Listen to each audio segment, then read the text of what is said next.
La superintendencia es un órgano que tiene autonomía técnica y funcional y que en la actualidad se haya adscrito al Ministerio de Salud. Adscrito implica que coordina directamente con la alta dirección del Ministerio de Salud. No es una dirección general más, no es una oficina general más, es un órgano técnico autónomo, tan igual como es el Seguro Integral de Salud o es el Instituto Nacional de Salud. La superintendencia viene de la Superintendencia Nacional de Aseguramiento en Salud, que recordaremos como SUNASA, y que se transformó en su salud a expensas del decreto legislativo 1158 que cito abajo. Otro de los marcos legales que es importante que todos recordemos es la Ley de Derechos de las Personas Usuarias de los Servicios de Salud. Una ley que nació allá por el 2009 en el seno del Consejo Nacional de Salud y que solo después de casi 5 años logró reglamentarse y que contiene elementos muy importantes que vamos a tratar más adelante. Otro de los temas importantes que hay que señalar también es el reglamento de esta ley. Es decir, no es una ley que solamente se hizo, sino es una ley que pese a que tardó el tiempo, se logró reglamentar. Y otro de los temas importantes a considerar es un decreto supremo que tiene que ver con cómo se gestionan y se atienden los reclamos y las denuncias de los usuarios del sistema sanitario. Usuarios que pueden estar ante un asegurador, que pueden estar ante un prestador y que algo que causa insatisfacción motiva una queja o una denuncia. Bien, ya por el año 2014 se dio en el Perú un proceso denominado reforma del sector salud. En ese momento se establecieron 4 ejes para esa reforma. Uno era más personas protegidas, el otro más y mejores servicios, más protección de derechos en salud y más rectoría y gobernanza del sistema. Estoy seguro que podríamos hacer todo un seminario con cada uno de estos ejes temáticos de la citada reforma. En el caso de la Superintendencia de Salud, se le encargó por un decreto ley el eje más protección de derechos en salud, el cual se compuso de 3 elementos o grandes líneas de acción o procesos misionales. El primero, la protección y promoción de los derechos. El segundo, la prevención de la vulneración de estos derechos. Y el tercero, la restitución de los derechos. A esta altura de la presentación, lo que tengo que comentarles es que los 3 no solamente encierran quejas y denuncias, también supervisiones, fiscalización de aseguradores y prestadores, también la promoción de la participación ciudadana de las juntas de usuarios en la salud. Y uno muy importante que confiaron en la superintendencia fue constituir un sistema de administración de justicia mediante un sistema de tribunales de primera y segunda instancia en derecho administrativo para atender y juzgar las denuncias que se pudieran presentar en el espacio de la salud. Bien. Dicho esto, la superintendencia promueve, protege y defiende los derechos como un gran mandato misional. Las entidades supervisadas por su salud, todos los establecimientos de salud, del primero, segundo, tercer nivel de atención, todas las ejecutoras en salud que administren establecimientos de salud. A estas se les llama UJIPs. Todas las instituciones administradoras de fondos de aseguramiento. Y acá tenemos, en el caso de todas las privadas, los seguros, por ejemplo, las CPS, entre otros, así como los sistemas públicos, que funcionan a expensas de los fondos. El fondo del contributivo, por ejemplo, de salud, el fondo del subsidiado, el SIS, y los fondos de las Fuerzas Armadas y policiales. Es decir, un encargo muy amplio de fiscalización, justamente por encargo de la vigilancia de la Rectoría de la Autoridad Nacional. ¿Qué cosa no está en nuestras competencias? Y esto es importante. Nosotros, como superintendencia, no sancionamos al profesional de la salud. Las competencias para estas acciones corresponden, por un lado, a los propios establecimientos de salud y sus redes. Y esto en el cumplimiento de los mandatos que establece la ley CERP. Ustedes sabrán y van a ir tomando conocimiento que al interior de las ejecutoras o las UJIPRES o al interior de los grandes hospitales, dentro de las áreas de recursos humanos, existe un ente denominado Secretaría Técnica de Procesos Administrativos Disciplinarios. Esas secretarías técnicas son parte del mandato de servir y son la única instancia que tiene la competencia de juzgar lo que pueda ser una denuncia contra un profesional de la salud, de cualquier grupo profesional. Nosotros no sancionamos a los colegios profesionales, son autónomos y no tenemos ningún tipo de mandato sobre ellos, o tampoco al Poder Judicial. Las personas que acuden a la superintendencia por una denuncia pueden hacerlo, porque saben que es la vía administrativa, pero también pueden recurrir sin perjuicio de ello al Poder Judicial, donde los jueces ventilarán esto y establecerán las penas individuales que haya al lugar. Otra de las cosas que no hace su salud es indemnizar por daños y perjuicios. Nosotros no indemnizamos.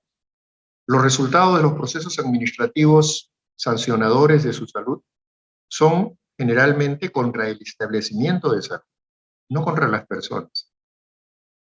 Los daños y perjuicios que se quisieran establecer como recuperación o indemnización solo corresponden al Ministerio Público o Poder Judicial. Esto yo creo que es bastante importante diferenciarlo porque son competencias de los diferentes sectores. Otro de los temas que tampoco atendemos son reembolsos por cobros indebidos. Hacemos incidencias sobre los aseguradores, por ejemplo, o sobre los establecimientos de salud cuando han habido cobros indebidos y el establecimiento lo ha permitido. Sancionamos al establecimiento. Pero en ningún momento, por orden directa, disponemos la restitución de estos cobros. Sí, es procedimiento que la autoridad que ha cometido esta falta, como una manera de mitigar la falta, proceda al reembolso de estos cobros que han habido. Bien, ahora quiero comentarles algo que es bastante importante y que tenemos que tomar conocimiento seriamente. Miren, todos conocemos este proceso de promoción, de prevención, de recuperación y de rehabilitación. Eso lo conocemos perfectamente. Los establecimientos de salud, todos, incluidos los del primer nivel, se han orientado a la recuperación. Las funciones de prevención y promoción han sido débilmente atendidas. Y las herramientas que tenemos los médicos cuando vamos a un establecimiento de primer nivel son las herramientas que hemos recogido de la escuela de medicina de la cual venimos, y son las herramientas que no necesariamente tienen que ver con la promoción o la prevención. Y curiosamente los establecimientos de salud tienen poca disponibilidad para ese ejercicio. Han habido intentos muy importantes a través de programas o proyectos de la cooperación internacional y también de la iniciativa de los ministerios, de los diferentes ministros que han habido, de fortalecer la prevención, la atención primaria de la salud en base a prevención. Pero no ha habido hasta ahora un cambio significativo, menos aún con el proceso de pandemia que afectó seriamente al primer nivel. Frente a esto, una cosa que debemos todos recordar es que el usuario de un servicio de salud es un paciente, pero también puede ser un no paciente. Y a la vez este usuario es un consumidor. Y acá, ¿quiénes son consumidores usuarios? Personas que utilizan o disfrutan productos o servicios en beneficio propio o del grupo familiar o social al cual pertenece. Esta definición que les estoy dejando tiene que ver con una ley. Miren, es una ley que está por encima del sector salud inclusive, y corresponde al Código de Protección y Defensa del Consumidor, una ley que nosotros vigilamos que se cumpla, así como lo hace la INDECOP. Y este es un puente con ellos. Otro de los temas que tenemos que enfocar de esta ley del Código de Protección de Defensa es que el proveedor de servicios o de productos de la salud está en la obligación de proteger la salud del consumidor. Acá podemos entrar en una discrepancia. A todos nosotros, en nuestras escuelas de medicina, nos enseñaron la medicina de evidencias. Y en base a ella, entablamos relación con la experiencia de nuestros maestros, lógicamente. Y aprendimos a no hacer daño. Y esto es algo que acompaña a todos los trabajadores del sector salud. Nadie nos han enseñado a hacer malas cosas. Nadie nos han enseñado a hacer daño. Entonces, cuando este tipo de artículos habla la obligación de proteger la salud del consumidor, se orienta muchas veces al proveedor. Y acá es donde entra a tallar el rol de los servicios de salud y la capacidad que estos tienen de dar seguridad a los pacientes que ahí se atienden. Y la capacidad que estos establecimientos tienen de dar seguridad a nosotros, los que actuamos dentro del establecimiento. Porque nosotros también pasamos a ser usuarios de ese servicio, pero como operadores. Este es un tema que encierra mucho por trabajar aún y que va a ser tema más adelante de mucho trabajo. El nuevo paciente ha evolucionado. El nuevo paciente tiene mayor nivel educativo, tiene más autonomía, tiene una gran capacidad de interés para participar en las decisiones que afectan a su salud y tiene una cultura de derechos. Y acá quiero, por favor, que recapacitemos todos.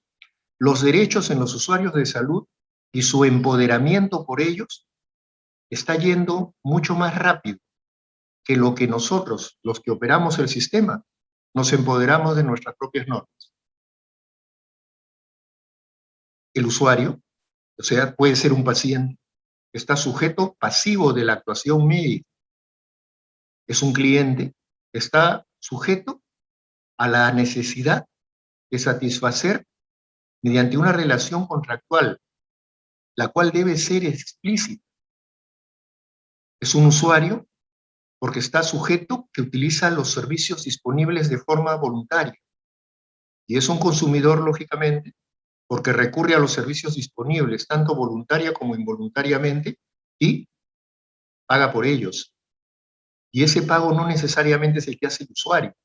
Por el usuario lo puede hacer el Estado. Por el usuario lo pueden hacer las empresas o los seguros. Pero ahí se establece una relación de consumo. Estos conceptos son bastante importantes y les pido que tengan mucha reflexión en ellos porque van a incidir en nosotros de una o de otra manera. Bien, ¿qué se busca en un servicio de salud? Primero, un concepto que se llama disponibilidad del servicio. Número suficiente de establecimientos de salud. No hay suficiente cantidad de establecimientos de salud o no están en buenas condiciones. Número suficiente de bienes, los recursos para el establecimiento, los equipos de diagnóstico, los mobiliarios, los medicamentos, número suficiente de los servicios públicos, número suficiente de programas de salud. Todo esto es parte de la disponibilidad. Cuando yo voy a un establecimiento y llevo a mi pequeño para hacer un crecimiento y desarrollo, por ejemplo, y el establecimiento no tiene ese producto, ¿qué hago?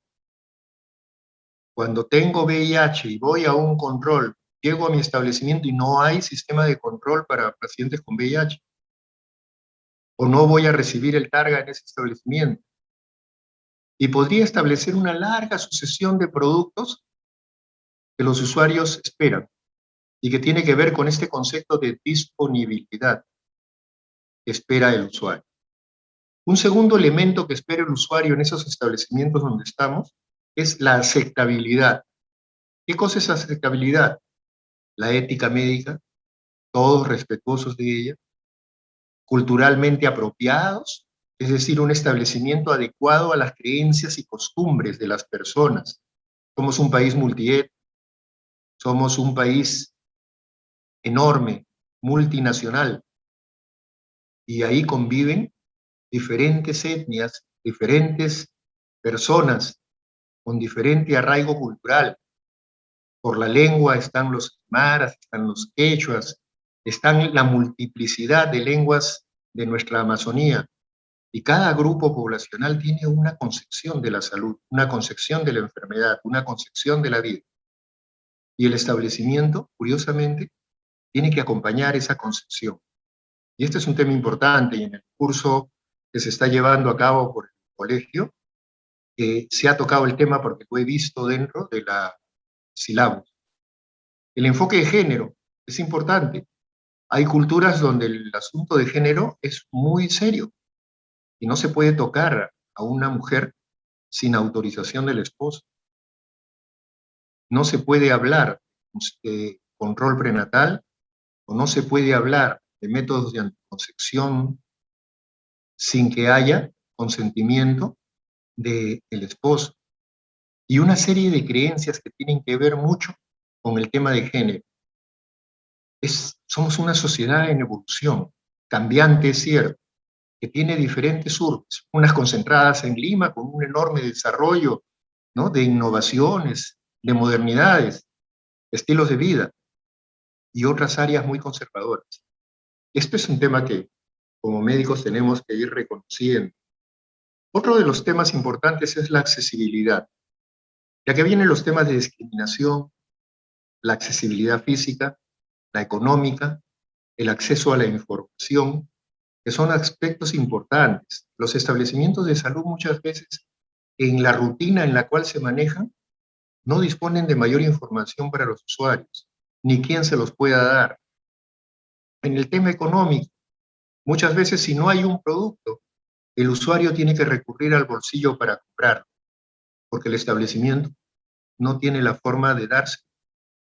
La accesibilidad física, establecimientos que no están bien identificados, no está señalizado dónde quedan, personas que les es difícil llegar al establecimiento de salud, en fin. Y por último, dentro de este grupo de valor está la calidad del servicio. Y la calidad viene desde el punto de vista científico, técnico y humano. Y el humano específicamente en lo que es la satisfacción del usuario. Podemos tener una excelente capacidad técnica o científica, pero si no somos humanos en el trato, no vamos a lograr el resultado perfecto. Y esto creo que es algo que todos tenemos que abogar. Bien, eso fue el establecimiento, eso fue la calidad, la aceptabilidad, en fin. Pero, ¿qué cosa enfrentamos? Miren este mapa que les estoy presentando y por favor no les pido que lo interpretemos al detalle, pero sí que guardemos algo de los actores del proceso salud-enfermedad en el sistema de salud peruano. Todos han escuchado más de una vez que el Perú tiene un sistema de salud que es fragmentado y segmentado. Nosotros no tenemos un sistema único de salud, nosotros no tenemos un sistema basado en seguridad social universal, no tenemos un sistema específico. Lo que tenemos es un sistema fragmentado y segmentado, donde hay diferentes aseguradores y hay diferentes prestadores y cada uno con su propio sistema, haciendo mucho más difícil la función de rectoría de los ministerios para poder lograr un trabajo coordinado, concertado, entre toda esta multiplicidad de actores. Esto lo hemos sentido claramente en la lucha de la pandemia que venimos enfrentando en la actualidad. Y eso, como pueden ver en este mapa, el Seguro Integral de Salud, el FOSPEME del Ejército, el FOSMAR de la Marina de Guerra, el FOSFAP de las Fuerzas Aéreas. Tenemos además Salud-Pol en el caso de la policía, o la DIRSAL también en el caso de la policía, Salud, por otro lado, las clínicas privadas, CISOL, en fin, es enorme la lista de actores del sistema sanitario. Bien, Parte de esta multiplicidad, tenemos otra multiplicidad.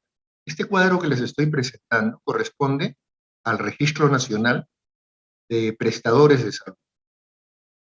Tenemos en la actualidad en el país 23.499 establecimientos de salud. Fecha 21 de junio del 2021, que es el corte. Miren ustedes, 23.499 establecimientos de salud. Y en esta tablita, que ustedes pueden bajar cuando gusten del RENIPRES de la Superintendencia en su portal web, están los establecimientos del primer nivel, del segundo nivel, del tercer nivel, los que están sin categoría, los que pertenecen a los gobiernos regionales, a los gobiernos locales, al Ministerio de Salud, a eSalud, a las sanidades, al Instituto Nacional Penitenciario, a los privados, en fin, todo lo que existe en el país y está registrado en la Superintendencia Nacional de Salud. Fuera de esto, tenemos una población. La población puede estar bordeando ya los 34 millones de personas. Y digo puede porque no hemos tenido un último censo para poder comprobar. Sin embargo, en las bases de datos de asegurados que administra la Superintendencia de Salud y que le es enviada por todos los aseguradores del país, figura que hay un 97,14% de personas de nuestro país aseguradas, donde el 69,3% corresponde al Seguro Integral de Salud, el 27,4% a eSalud, 2,6% al sistema EPS, Fuerzas Armadas y Fuerzas Policiales, 1,7%, y otros seguros, una diversidad de ellos, 5,9%. Pueden ver al lado derecho también dónde se concentra la mayor cantidad de asegurados. Y como comprenderán, Lima, la mega urbe, concentra la mayor cantidad de asegurados, es decir, 10.178.726 asegurados, siendo la siguiente ciudad en aseguramiento Piura y después La Libertad, en ese orden de magnitud de asegurados. Frente a eso, hay otra complejidad que no podemos desconocer, y es que cada uno de estos aseguradores, sea el CIS, por ejemplo, eSalud, las Fuerzas Armadas, las Fuerzas Policiales o los privados, establecen relaciones con establecimientos de salud para que las personas que pertenecen a su sistema de seguro se puedan atender. Y así entendemos, por ejemplo, que la IAFA pública CIS generalmente mantiene relación directa con todo el aparato público, mientras que la IAFA de Salud lo hace preferentemente con los establecimientos de salud, y las Fuerzas Armadas y Fuerzas Policiales igual. Pero la Ley Marco de Aseguramiento, la Ley de Intercambio Prestacional, permite que las instituciones aseguradoras puedan intercambiar prestaciones. Y acá vienen líneas complejas de relación. Cada línea que ven ahí con un color es una línea de negocio. Es una línea donde alguien le compra algo a otro y ese otro tiene que entregarle algo que esté en las condiciones de mejor calidad. Es decir, ¿qué compra una aseguradora? Prestaciones para sus asegurados. ¿Y en qué condiciones tiene que dárselos el prestador? De satisfacción del usuario. Ustedes van a notar dentro de los establecimientos de salud que existen unas pequeñas entidades que son nuevas y que se llaman unidades de seguro. Esas unidades de seguro son las que permanentemente están verificando que las personas que se atienden, si son del CIS, son de salud, si son de un AFOCA, si son de las Fuerzas Armadas, si no tienen seguro, todo eso lo están viendo las unidades de seguro. Y son las que vigilan la relación de negocios del establecimiento de salud. Fuera de ello, también tenemos a los aseguradores por sí solitos. Y sucede que los aseguradores también pueden establecer relaciones de negocios entre ellos mismos, porque puede haber aseguradores que no tienen establecimientos en determinados ámbitos del país y otro asegurador sí lo tiene. Por ejemplo, el seguro agrario de salud ¿Tiene suficientes establecimientos de red primaria para atender a las personas del Seguro Agrario de Salud? No. Entonces, ¿qué requiere? Los establecimientos de los gobiernos regionales o del MINSA, que sí los hay en atención primaria. Por ello, la razón de la política de intercambio prestacional, que facilita esta relación entre aseguradores. Otro de los temas que también tenemos que ver es la interacción que hacen los establecimientos de salud entre sí, y donde entre ellos también establecen vinculación para que los pacientes puedan atenderse o para que los pacientes puedan ser referidos. Y estas también son líneas complejas, muy complejas. Es parte de la descripción de un sistema sanitario del cual todos somos parte y que en algún momento nos vamos a desempeñar o bien como operadores en el campo asistencial o bien como gestores a cargo de estos establecimientos de salud.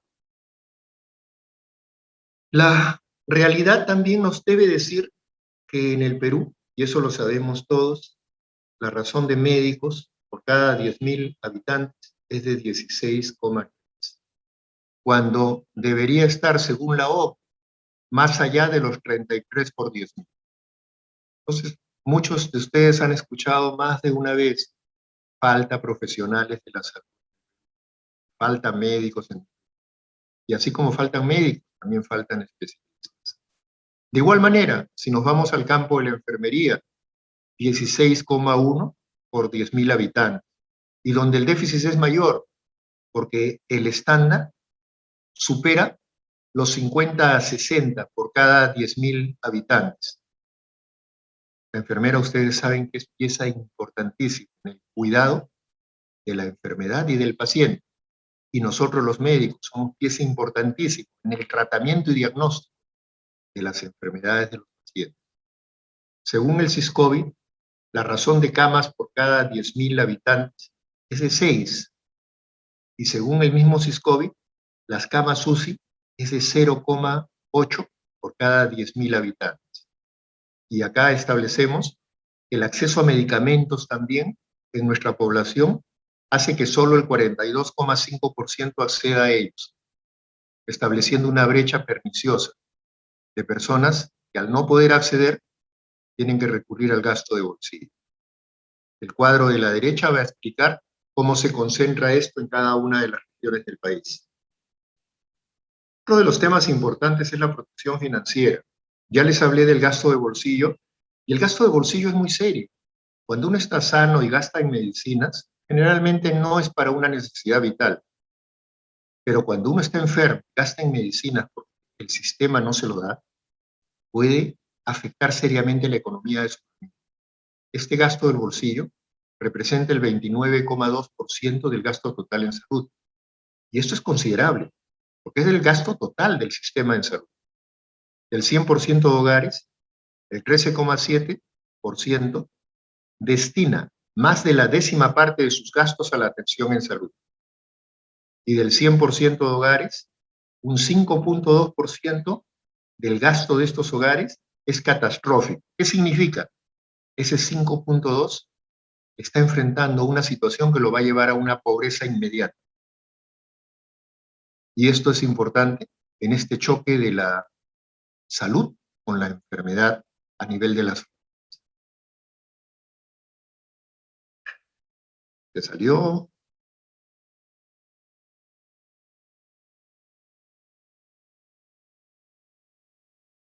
Hasta hace poco tiempo atrás, el INEI, en coordinación con su salud, hacía por encargo una encuesta que se llamaba En su Salud, la encuesta nacional Su Salud. Esta encuesta establecía cosas bastante interesantes, que yo se las traigo a colación. Miren, frente a toda esa crisis de falta de médicos, de falta de enfermeras, de establecimientos poco calificados o adecuados, de escasez de recursos, la relación nunca decayó.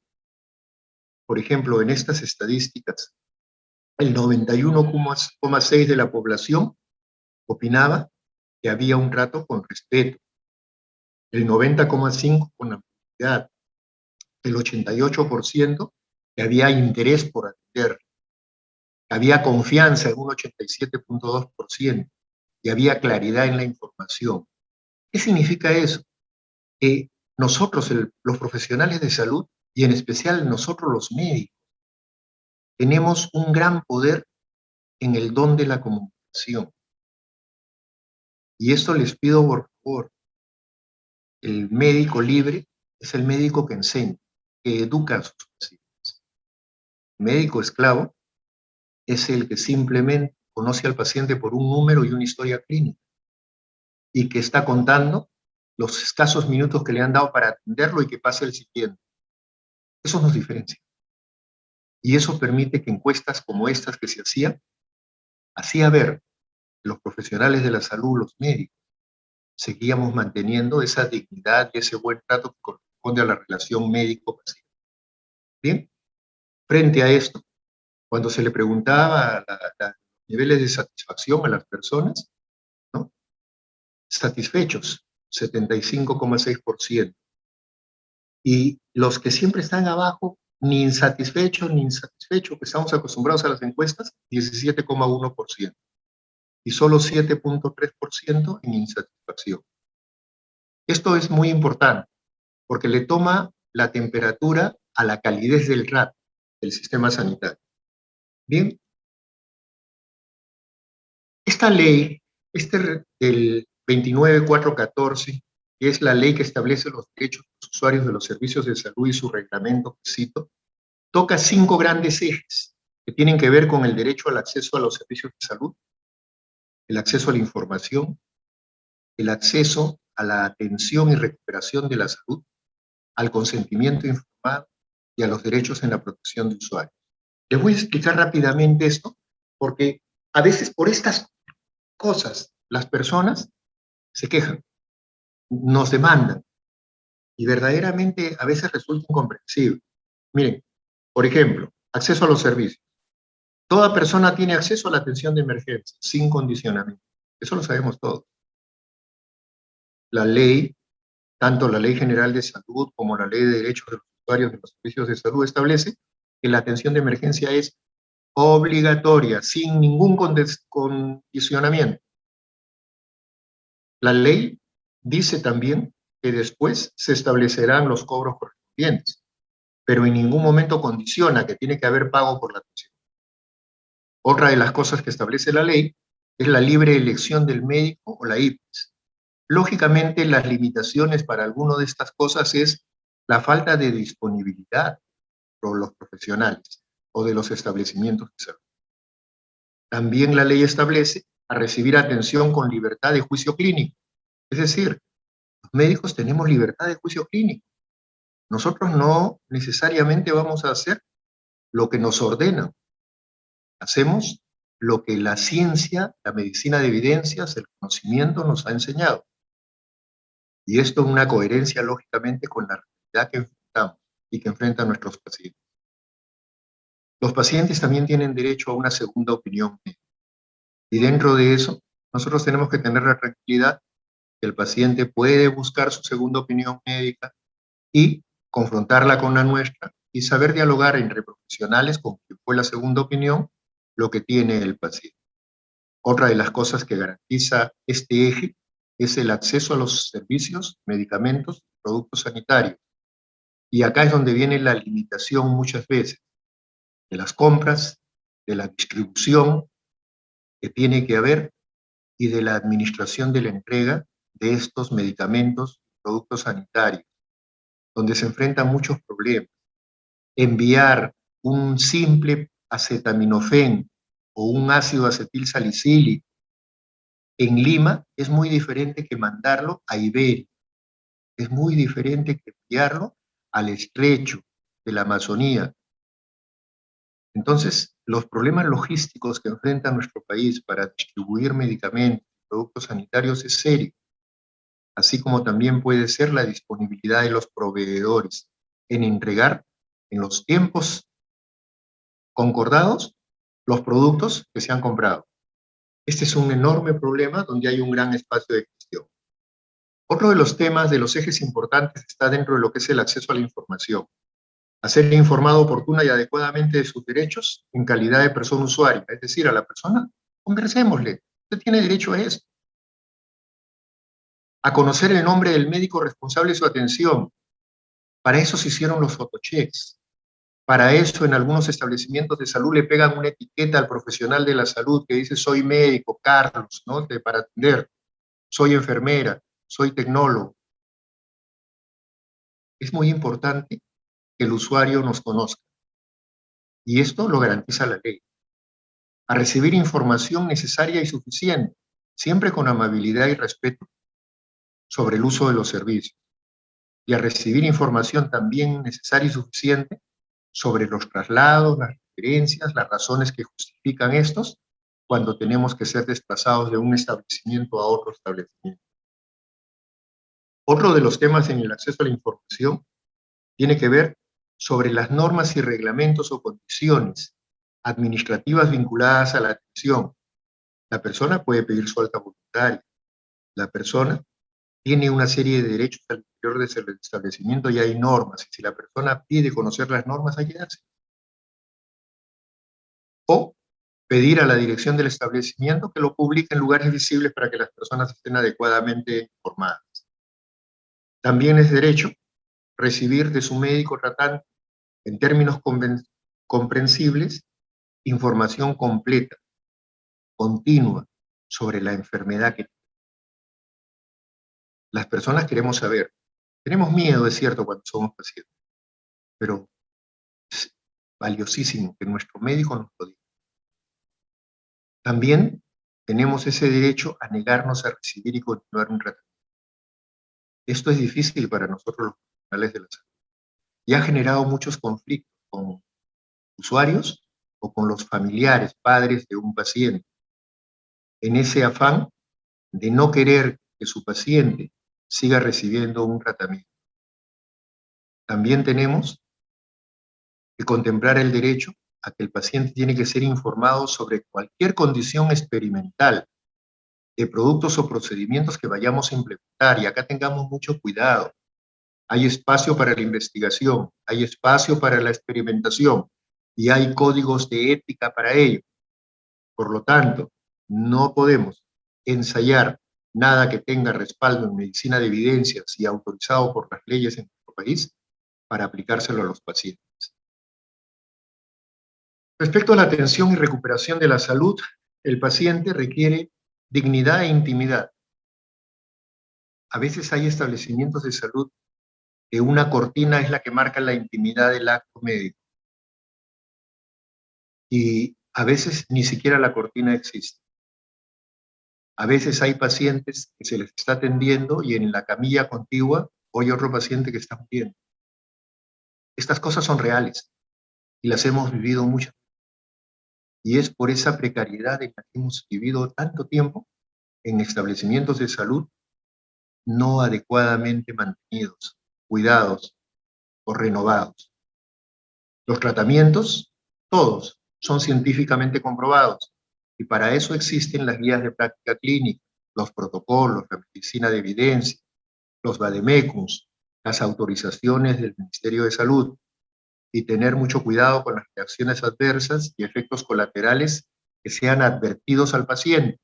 Va a tomar este medicamento es seguro, pero en algunas personas le produce mareo, le produce vértigo, le produce sueño o puede producirle una pequeña urticaria. Avisar al paciente es lo más conveniente. También a la seguridad personal del paciente y no exponerlo a peligro con personas ajenas a la institución. Hemos tenido quejas, denuncias de personas que a veces se infiltran dentro de los establecimientos de salud, algunos insanamente, para mirar, fisgonear a los pacientes, especialmente pacientes. Imagínense ustedes, hemos tenido casos de personas que se ponen un mandil blanco para meterse a las habitaciones y examinar a personas de sexo femenino. No les estoy hablando cosas que son ajenas a la realidad, son cosas en las que hemos tenido que... Por ello es importante, con mayor razón, tener la identificación, todos, como corresponde. Otra de los temas es la presencia de terceros en el examen médico cirugía.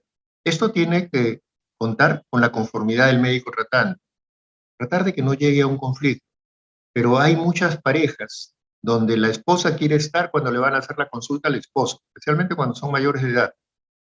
Cuando son niños, sobra la razón, siempre está acompañada de la mamá o del papá, el menor. Pero ese es un tema que lo tiene que manejar el profesional de la salud. También está el proceso de muerte natural y los cuidados paliativos que corresponden. No podemos agotar el cuidado y la atención a un paciente hasta el momento que deje. Y esto es parte del trato humano.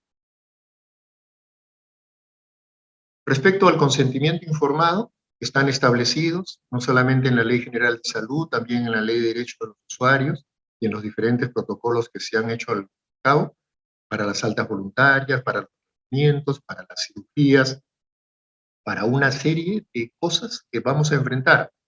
Entonces no necesitamos improvisar nada, porque todo está escrito en norma. Y lo que tenemos que tener cuidado, sí, que todo quede asentado con testigo, firmen, y que esto sea ingresado a la historia clínica.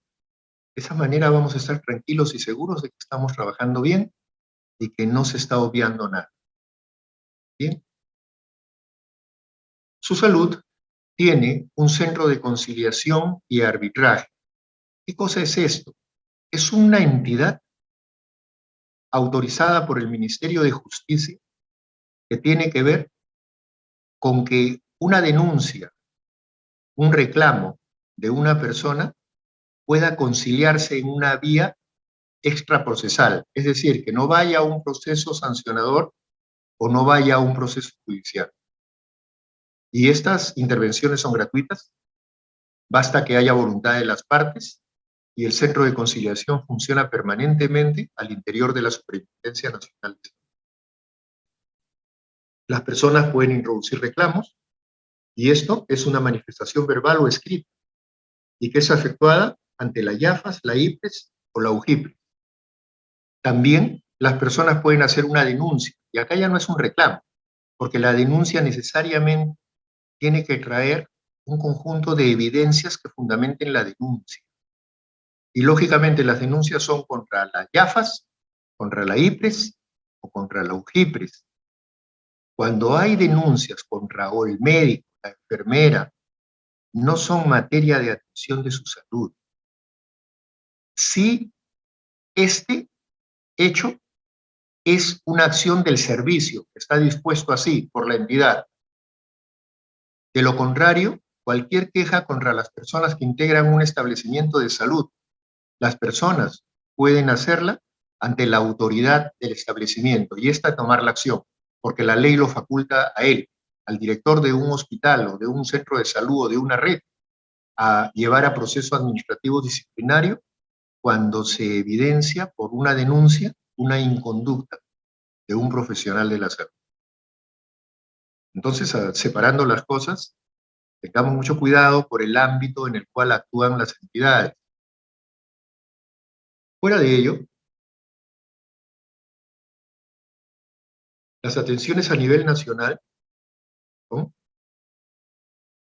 197.647, ¿no? Tenemos pedidos de quejas y denuncias en solamente el periodo de enero de 2020 a junio de 2021, que es el periodo de pandemia. Y de acá, atendidos de estos 192.000, que nos lleva a una cobertura del 97,33%. Como pueden notar, es un trabajo continuo, no tiene descanso. La vía telefónica es una de las que más se utiliza. Tenemos delegados en los hospitales nacionales en diferentes regiones del país. Lo hacen también por medio escrito, presencial, o utilizan el medio virtual a través de correo electrónico, los aplicativos que voy a comentar más adelante. Una cosa importante que hay que notar en cada establecimiento de salud es la presencia de una plataforma de atención de los usuarios de salud, la PAUS. Estas plataformas de atención es el lugar donde el usuario puede ir a pedir una orientación, a presentar un problema y tratar de que se lo resuelva. La ley dispone que todo establecimiento de salud tiene que tener una plataforma de atención a los usuarios, que todo asegurador en salud tiene que tener una plataforma. y su salud tiene la obligación de fiscalizar que estas plataformas existan y que funcionen, con personal asignado por el establecimiento de salud.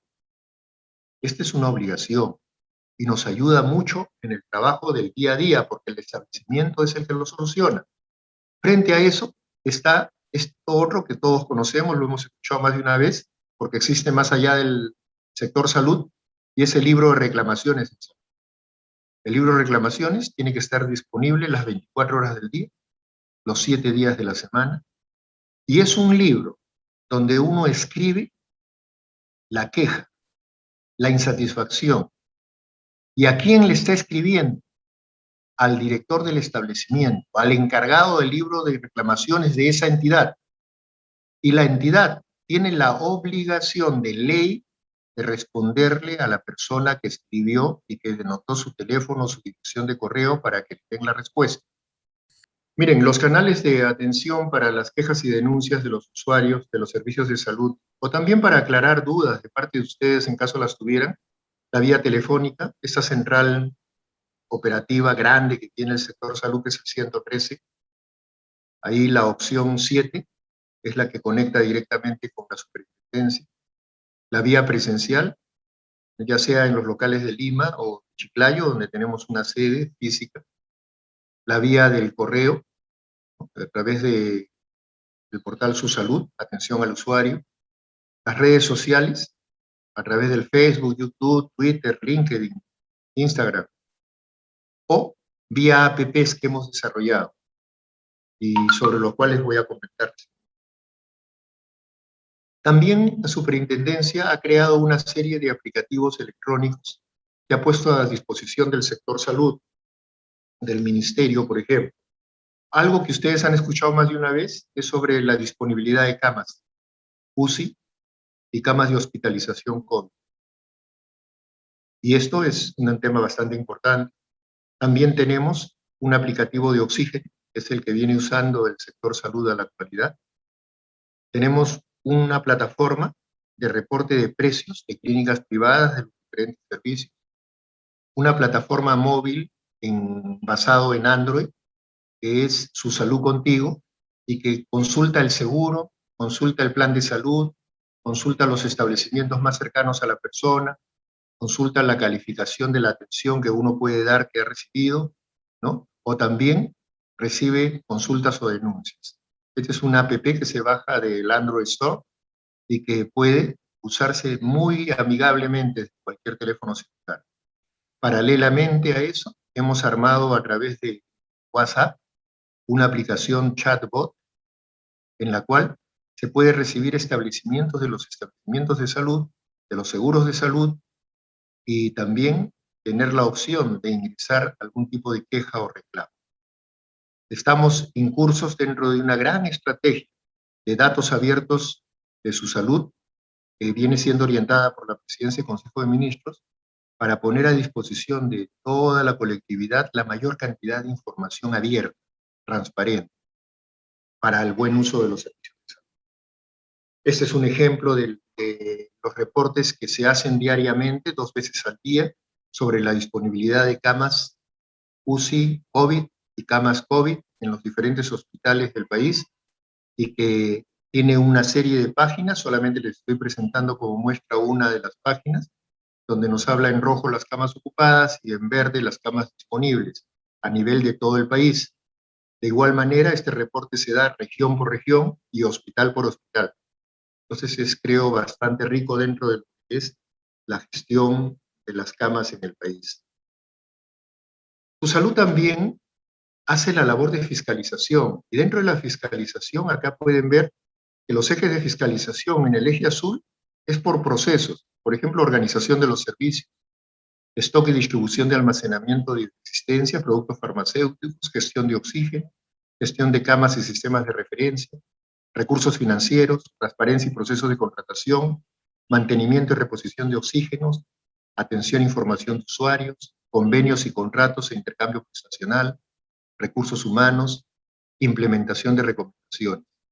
Esto es parte de los procesos. En primer nivel de atención, disponibilidad de recursos, por ejemplo, recursos humanos, infraestructura del centro de salud, si tiene referencias o contrarreferencias, si tiene canales sencillos de presentación para recepcionar quejas, si tiene implementado protocolos COVID, si tiene organizado los servicios de consulta externa, si tiene telemedicina. Son procesos que nuestros supervisores vigilan continuamente en los establecimientos de salud. También las aseguradoras y por supuesto la SUGIP, donde vemos si se está coberturando todas las enfermedades, las atenciones de emergencia al 100%, si hay la gestión del crédito presupuestario de la entidad, la situación económica, financiera y ejecución presupuestal, la gestión de los riesgos, reclamos de manera oportuna, orientación a los usuarios, gestión de convenios, etc. Cuando hacemos un Pareto para establecer en qué fallan más los establecimientos de salud, acá por ejemplo en el primer nivel, primer problema que detectamos en los establecimientos del primer nivel, problemas con la gestión del almacenamiento de productos farmacéuticos, dispositivos médicos y productos sanitarios. Segundo en el ranking, la atención ambulatoria.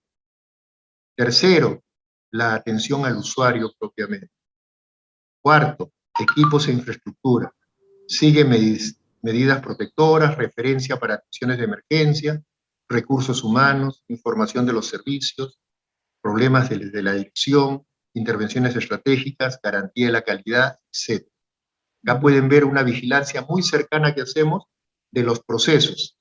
Y Doctora, este cuadro, le queda un minuto, por favor, porque tenemos que pasar a la siguiente ponencia. gracias. Acá, de igual manera, lo que corresponde al segundo y tercer nivel de atención. Con esto, estimados amigos, lo que deseo establecer en ustedes es que la única manera de lograr calidad, oportunidad, seguridad, accesibilidad, disponibilidad y aceptabilidad es cumplir con las expectativas y las necesidades de las personas que usan nuestro. Y esa creo que es la reflexión final y la orientación del trabajo nuestro y, lógicamente, de la organización de los servicios de salud en los cuales trabajamos. No solamente tenemos que procurar nosotros hacer bien las cosas, para eso nos han entrenado, sino también que el establecimiento nos permita hacerlas. Y ahí hay otro frente que tenemos que trabajar desde el primer momento que pisamos un establecimiento de salud. Buscar que ese establecimiento funcione de forma óptima. Creo que esto es todo lo que tenía para esta tarde con ustedes y desearle el mayor de los éxitos. Estaremos juntos más de una vez, tengan por seguridad. Su salud estará con ustedes al lugar a donde vayan. Muchas gracias. Gracias al colegio por esta oportunidad. Buenas tardes.